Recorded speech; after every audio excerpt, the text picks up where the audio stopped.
Welcome back, everyone. It's Anne Marie McElroan here for Living from the Inside Out, Life in the Spiritual Lane.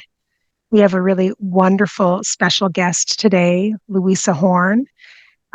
Louisa works in an incredible field, um, and she helps. This is the way I'm going to describe it, Louisa, is that she helps people with one of the biggest transitions that we face in this life, which is as we age, the decisions we have to make as we age, and then as we approach the end of life, how do we manage that? How do we make that big transition as comfortable, as safe, as secure as we possibly can?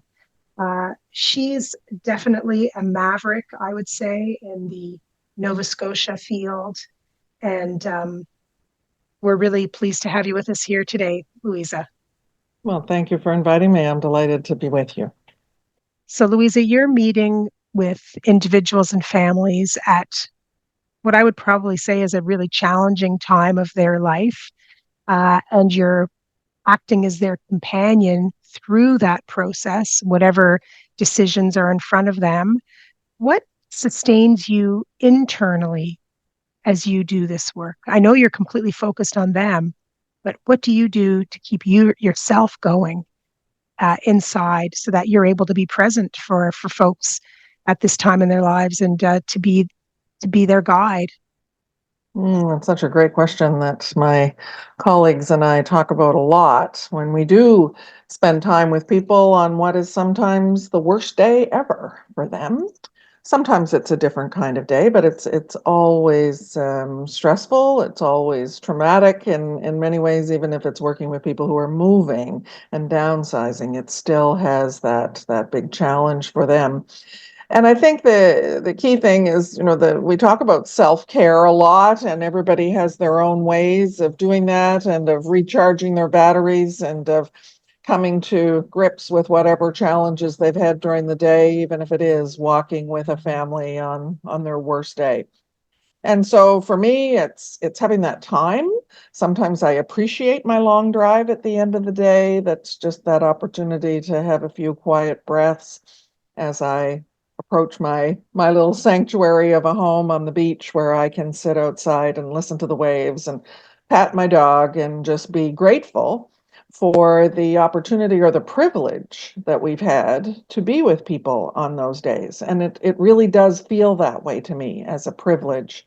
And so that's part of what helps me, I think, that even though it can be really, really challenging when you're in the middle of it, when you get through it, you don't get past it necessarily, but you get through it and you can say, okay, I played a part in helping them get to this stage of their journey, and it brings some sort of warmth to your heart that you did play that role. And so I truly see it as a privilege that helps me do it again the next time. Was it an internal call that called you to this work? Was there something inside of you that you needed to answer or to respond to, or was it simply, we all know our population is aging. We all know challenges that are being faced by older people in the population. What is it that pulled you inside? Because this is very uh, deep, non-transactional work, right? You have to bring your heart to this job every single day. So, what pulled your heart to this work? It's another thoughtful question that um, it's rather interesting. I think I had a career in business coaching and management, small business advisory services, education, a couple of different areas, and this was never part of it. However, during all of those years, I somehow was the de facto go-to person within my family and friends circle when there were challenging things happening, that somebody would come and say, can you help me with this? Or you've done this before, or you helped your grandmother before, can you help me with this? And I just seemed to somehow fall into that as even quite a young person as I was getting started. I had a number of elderly relatives and just seemed to be often the one in the middle of things when when I was around and was able to do those things. And so that was always kind of in the background. And then as I came to the point of thinking I was going to at least retire from one part of my career in consulting and business management, um, there were a number, as you get older, of course, you know more people and have more friends who face these things. And so a few of my friends and I seemed to be in that circle a number of times, and we kept saying, somebody should do this differently. Somebody should be looking at how this whole thing happens, because we weren't really satisfied with what we were experiencing. And so after you've said somebody should do something a few times, and you have this sense that it could be better and that it should be better for families and for people, then you start to say, well, wait a minute, who is that somebody? So is that a calling? I'm not sure, but it was this identified need that we seem to, as a circle of friends, seem to be coming into on a somewhat regular basis, or more frequently than it had been in the past, of course, as we age too. And so it just seemed like, well, I guess that somebody maybe is us, and maybe we should see if we can disrupt things a little bit, maybe, and do things a little bit differently, and see if that kind of fits better for people. So we did. It was really as simple as that, as saying, okay, look in the mirror when you say somebody. That's great. Yeah, Mhm. right. Um, and what was the big piece that you saw that was missing? Not so much from the ins and outs and the logistics, but was there a personal piece that was missing in what was happening at that time that somebody needed to be providing? Was there uh, a guidance, a care? Um, yeah, what was the piece that you saw that was missing in the way things were being done? Well, when you look at the full spectrum of what we do, which is from that initial move that people might be making from their home or a large condo or apartment to a much smaller one, often in long-term care or assisted living, there was a gap where we were being asked to help folks because either their friends and family weren't around or weren't available. And it wasn't a case of just calling a mover. It was a case of having people that understood that finding a new home for your china, or addressing the fact that the kids don't want the Gibbert furniture and the collection of Hummels and all of the things that have been saved for them. And that's a very emotional thing. It's not something that you can just hire 1-800 Got Junk or movers or somebody to come and try and deal with that. There's a process and there's a care level that's important. And we did that a few times. And so that was drawing us to support people in those areas of need. And then all the way through to adding the funeral service and the license to be able to do that, and finding a licensed funeral director, was because we again had been through that process with a number of friends and family, and just felt that both the environmental sustainability lens, which is the key one for us, that everything we do has to be through that lens of, are we doing the best we can from an environmental perspective and an affordability perspective, and just sort of providing that level of personalization that we hadn't experienced ourselves and we felt was possible. So that's what we do. Yeah. So it's a lot of care and a lot of attention to Mhm. individual emotions, individual experiences. Absolutely. And recognizing that, again, people are making decisions on a really terrible day when it's not their best time to be making decisions. For most people, they haven't done that advanced planning. We encourage that as much as we can, but nonetheless, a significant number of people don't. And so to be able to go to their home and sit at the kitchen table and have the conversation and understand what it is that will be most helpful for them at this horrible time, and to be able to do that without them having to leave their comfort zone, both physically and beyond the physical side, and to be able to have conversations and not feel pressured, and not feel like they're having to make all these really tough decisions right this second. It just seems to make it a little bit easier for families when they can do that. And it feels better for us on the other side, having been through those conversations so many times. Yeah, I can imagine. My mom is 85, and when my dad died, there's very different pressures at play on different members of the family. So for me, for instance, living away, there's a feeling of pressure to get things done and fixed. And for my mom, she's having a pressure of a completely different kind, right? Sure. Saying goodbye to her family home.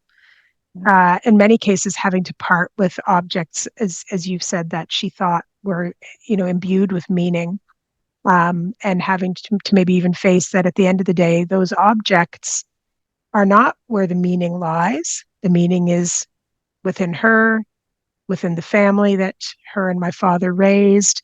But that is a process that when someone has just passed can, I'm sure, be very uh, difficult, It is right? very difficult. It's a trauma for people, and so to have somebody sit with them at the kitchen table with a cup of tea and say, okay, we don't have to rush with these things. There's a couple of things maybe we need to decide fairly soon, but the other things, let's just leave those for today. Maybe we'll talk about them tomorrow or the day after, or maybe next week. We'll see which things they are. But for today, let's just do this one thing that we need to decide.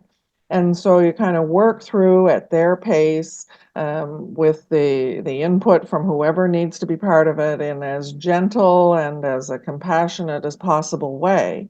And it seems that we've been able to do that for people in a different way than they've experienced before. And because we're focused on the environmental sustainability side of death care, we don't, for example, do embalming. If somebody is set on embalming, then I'll refer them to somebody that can help them with that, but that's not something we do. We look at green or natural burials, and we look at making cremation as green as it can be. It obviously has aspects that are not green to start with, but we try and do the best we can by using an additive with the remains to address the toxicity of cremated remains, for example.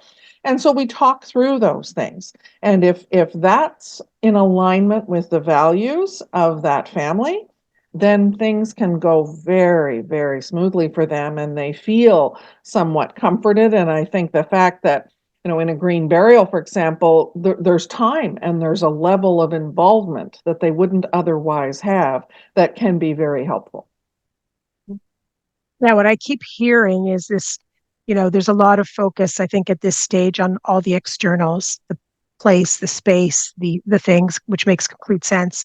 But what I hear you addressing is really the values, right? This stuff inside that's important, that affects all of those external things. But how do you make space and connect with the things that are important internally, that then really guides the process? And you're obviously being guided by your own internal values too when you're talking about the environment and all of that. So you've been at this for a while. You've probably witnessed and been a companion with many people as they face this journey. Tell us about the wisdom you've gained, that you would share with those who are preparing for their own transitions. Mm. Oh, you learn every single time. I still have so much to learn, but yes, it has been a personal journey as well of thinking about, how to continue to do better with families that we serve, but also every single time I think my colleagues and I say, okay, now we know something more that we need to think about ourselves. So you when you move somebody and help them downsize, you go home and you think of some more things that you can downsize yourself.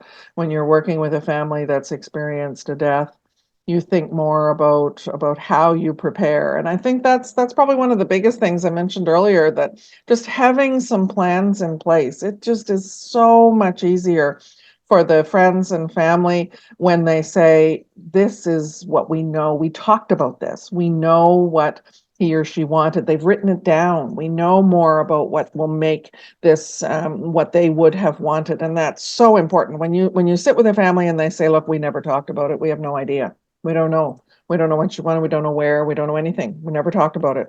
Nobody ever wanted to talk about it. And that's, I think, the big thing for me, that I spend so much time talking about the I don't want to talk about it. That all of those things, whether it's moving, where you're going to live, how you're going to approach end of life, what you want at end of life, people need to talk about those things with the important people around them.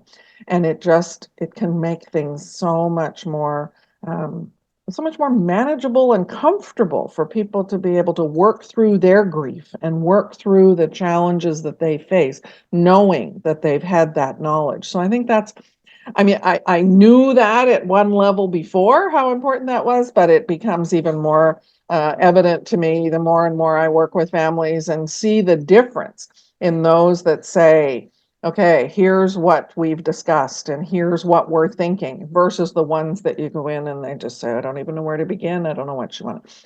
That's a critical piece. And the other thing is, I think just the taking the time, that there's a bit of a sense in our culture that we got to do everything fast. We've somebody's died, quick, call the funeral home, call this, make it all happen, do everything right away.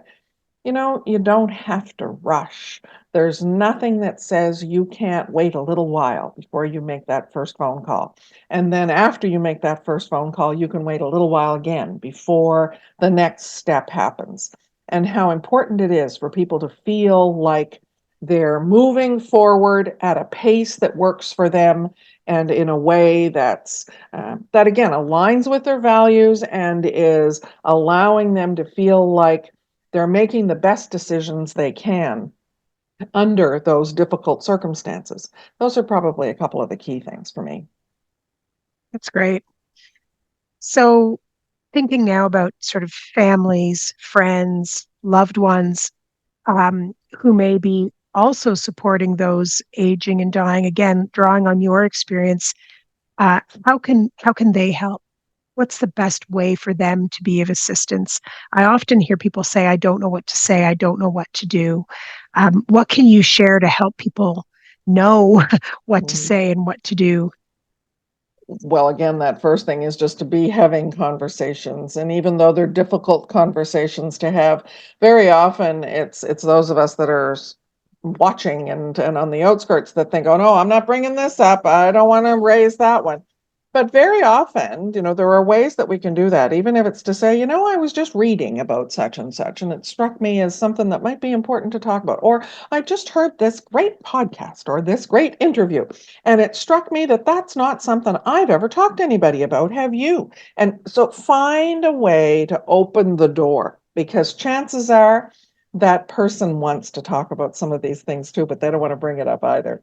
So if you can open the door a little bit and say, I just was thinking about what I went through with my grandmother and how difficult that was. Have you ever had an experience like that? And just see how you can sort of start the conversation to then get into, well, have you ever thought about it? Well, what would you want for yourself? I've been thinking about it, and here's what I'm thinking. What do you think of that? So those ways of trying to make it okay to have the conversation, and then to just be there, right? Sometimes as end of life doulas or support folks, we're just a presence. We're a supportive presence. We don't have to be doing stuff all the time. Sometimes it's that we're being. And it's that, you know what, I'll just sit here, I'll get a cup of tea, and we can sit, and when you're ready, or if you're ready to talk about this, or if you're ready for something else, I'll be here when you need me. And that's so much of it, that people just feel alone, or they feel kind of pestered a little bit. I remember working with somebody who was approaching medical assistance and dying. And at one point, I had the sense that the person wanted to just have a chat with me. The family were all there. They were very loving and supportive, but they were kind of hovering too. And I said, would you like to have a conversation just with me alone? And they nodded. And I said, okay, let's just do that. So I said to everybody, let's take a little break and just let us have a few minutes alone. And his comment was, they won't leave me alone. They answer questions for me. They don't give me a chance. I just wanted to talk about a couple of little things. And so we had a short talk, and that was all he needed, was that opportunity to say, it's okay to ask folks to just give you a minute, give me a little space. And so, I think that's, as people around, we need to respect what people want and give them the chance to say, would you like to have somebody with you for the next little while? Or do you want me to just sit here and read and be quiet? Or would you like to just be alone for a little while? Let people have some agency over what happens to them as long as they can. Because the thing that nobody wants to give up ever is control, right? We all want to be in control of our own situation and our own, the steps that we're going through. And we're gradually losing control, and we know that. So let people keep as much as they can for as long as possible and just be there. After listening to you, I have to ask one more question because as you were talking about, having the important, the difficult conversations, I thought, well, why don't we? And I, of course, immediately came up, well, it's because it's about death, right? At the end, it's about death. How do you, and we are as a society, particularly in North America, scared of death. Yeah, we sure So are. how do you deal with that?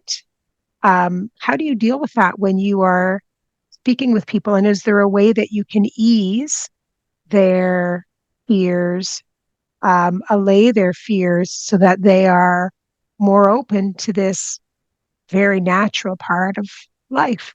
Mm. I think it varies from person to person, and again, this control piece is very important. So I kind of put it in their court to open the conversation how they wish. When someone calls me to come and talk about their end of life planning, or they approach me after a presentation, I give a course called "I Don't Want to Talk About It," about all of those things. And it isn't just death we don't want to talk about. We don't want to talk about moving. We don't want to talk about aging issues, whether it's health or thinking about having to be in a nursing home at some point or whatever it might be. We don't want to talk about any of that. So, but death is certainly the one that we are as a culture most averse, and that's because it's been taken out of our hands so much over the last few generations. It didn't used to be that way, right? If we think back to a couple of greats in front of grandmother, those folks, it was a community, it was community death care. We looked after our dead ourselves. We had, people made the pine box out in the barn.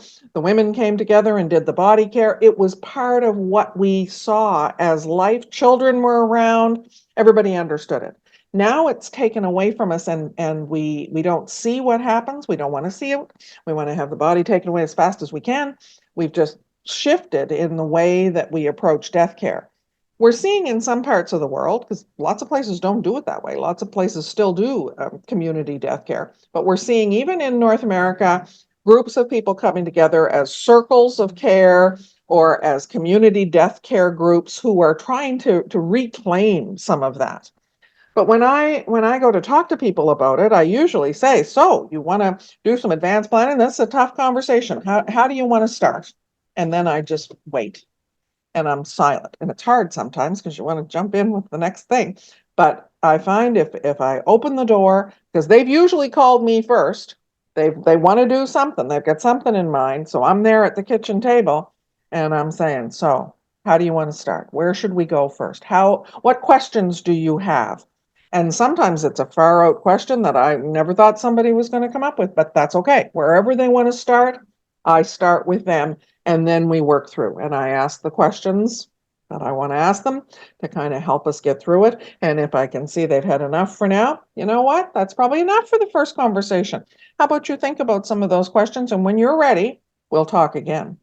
And most people respond, right? They actually want to do this.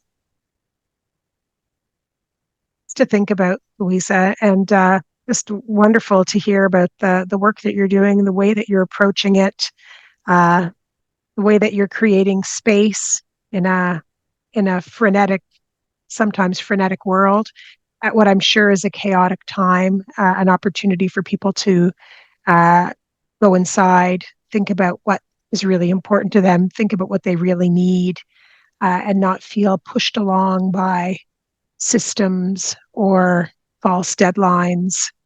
So thank you very much for making time to talk about this today. I know there's much more we could discuss, and maybe we will at another date. But really appreciate your time and your sharing today. Thank you so much.